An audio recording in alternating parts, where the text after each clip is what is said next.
Bem, pessoal, tudo bem? Nós temos nos acostumado a descrever os problemas mecânicos a partir de uma perspectiva que, dentro da física, é conhecida como um formalismo newtoniano da mecânica. Mas, para resolver um problema de mecânica, eu não necessariamente preciso resolvê-lo a partir desta perspectiva. Existem outras.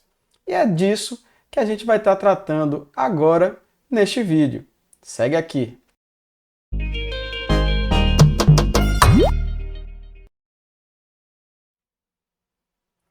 Bem, o formalismo newtoniano, ou a perspectiva de Newton de perceber a mecânica, de conceber a mecânica, não é a única forma de observá-la, de explicá-la, de descrevê-la.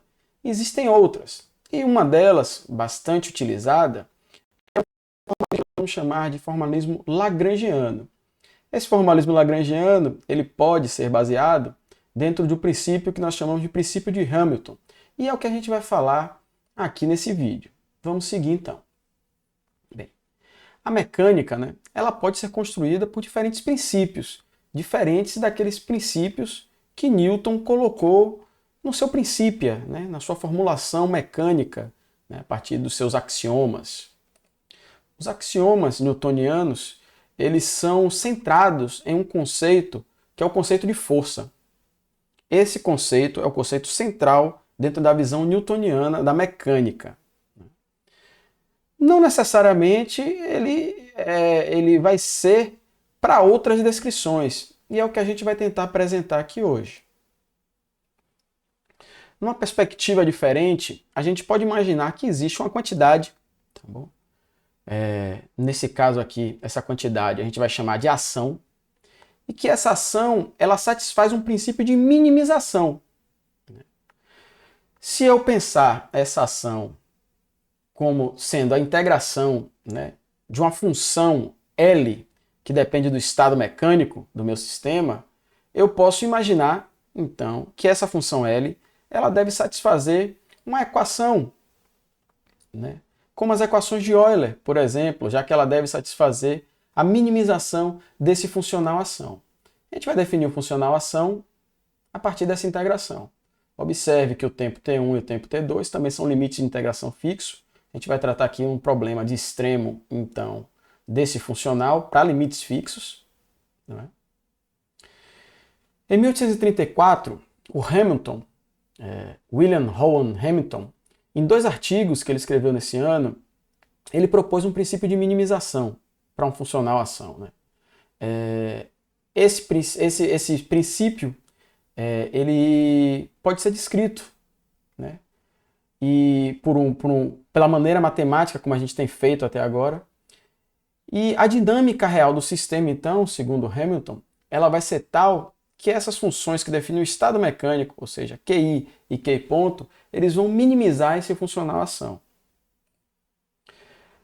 O princípio ele pode ser afirmado da seguinte maneira: de todos os caminhos possíveis nos quais o sistema dinâmico pode mover-se de um ponto para outro em um intervalo de tempo específico, aqui especificando então é um problema de limites fixos, o tempo, o intervalo de tempo é definido, o caminho real seguido é o que minimiza a integral no tempo da diferença entre a energia cinética e a energia potencial.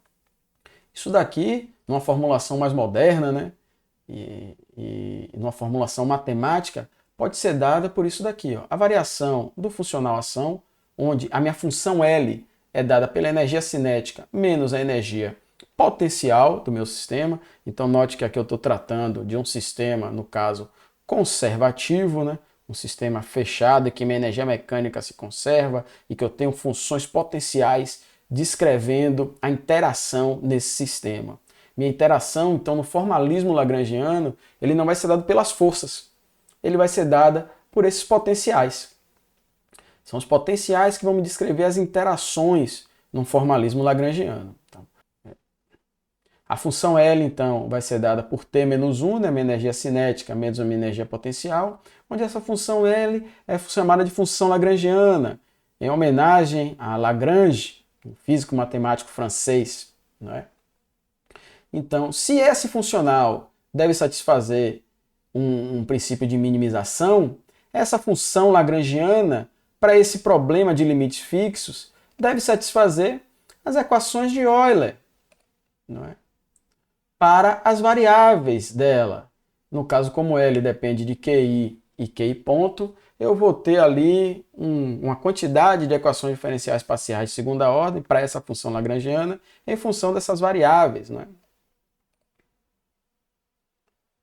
Quando aplicados a problemas mecânicos, como no caso aqui, que a gente vai tratar essa função lagrangiana, é a função que descreve a dinâmica, né, de um sistema, na verdade ela descreve, é uma função do estado mecânico do meu sistema, né? As equações de Euler são chamadas também de equações de Euler-Lagrange, né? O número de equações que eu vou ter, no caso, vai ser igual ao número de pares de variáveis, né? QI, QI ponto. Assim como foi no problema lá do cálculo das variações, e que eu tinha um funcional que dependia de uma quantidade n de variáveis e de suas derivadas, né? Que a gente chamou naquele momento de graus de liberdade. A gente já vai entender o porquê também desse grau de liberdade em vídeos mais para frente, né? Então, o número de equações vai ser igual ao número de graus de liberdade aqui também. Vamos exemplificar.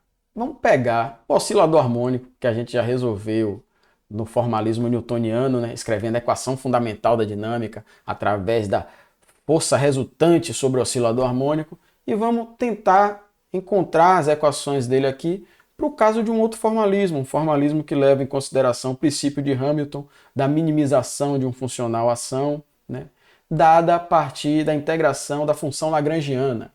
Então, minha função lagrangiana para um oscilador harmônico unidimensional vai depender da sua posição e da sua velocidade, e minha energia cinética menos a potencial vai ser dada por isso daqui.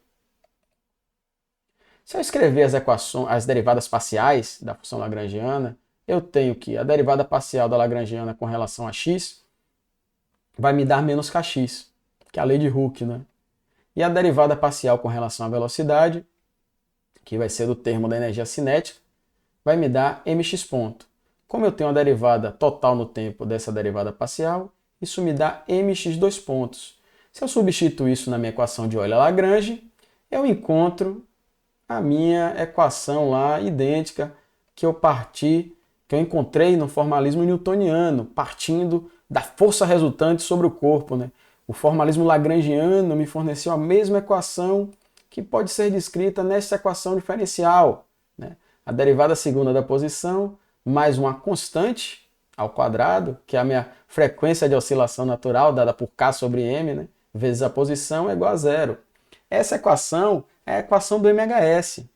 Observe então que o meu formalismo lagrangiano, por outros princípios, me fornece uma mesma equação diferencial que o princípio newtoniano, que o formalismo newtoniano da mecânica, me forneceu a partir da força resultante, né? Uma equação diferencial de segunda ordem no tempo, né, que é a equação do movimento harmônico simples. Bem, pessoal, neste vídeo a gente introduziu para vocês a função lagrangiana e o princípio de Hamilton, né?